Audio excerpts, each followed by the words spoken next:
কৰ্মচাৰীসকলৰ কাৰণে আহিছে এটা বহুত ডাঙৰ আপডেট। 4 আৰু 5 তাৰিখে চৰকাৰী বন্ধ ঘোষণা কৰা হৈছে।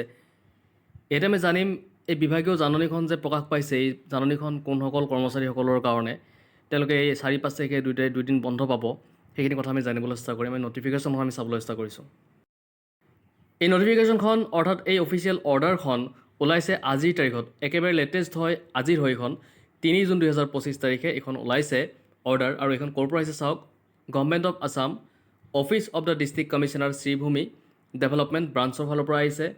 ডেট দেখিছে 3 জুন 2025। অৰ্ডাৰত কি লিখিছে আমি চাম।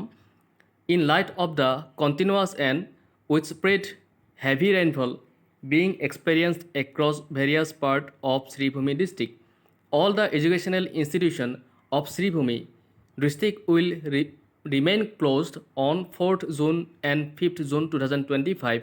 This has the approval of the competent authority.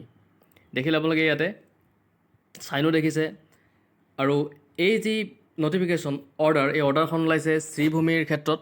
আৰু ইয়াতে যিটো কণ্টিনিউৱাছ ৰেইনফল হৈ আছে, আৰু ৰেইনফল ভেৰিয়াছ প্লেছত যিহেতু ৰেইনফল হৈছে, আৰু সেই হোৱাৰ কাৰণে এই দুটা দিনত অৰ্থাৎ 4 আৰু 5 জুন তাৰিখে স্কুলবিলাক বা এডুকেশ্যনেল ইনষ্টিটিউশ্যনবিলাক বন্ধ ৰখাৰ কাৰণে ইয়াতে তেওঁলোকে এটা লৈছে, পদক্ষেপ লৈছে।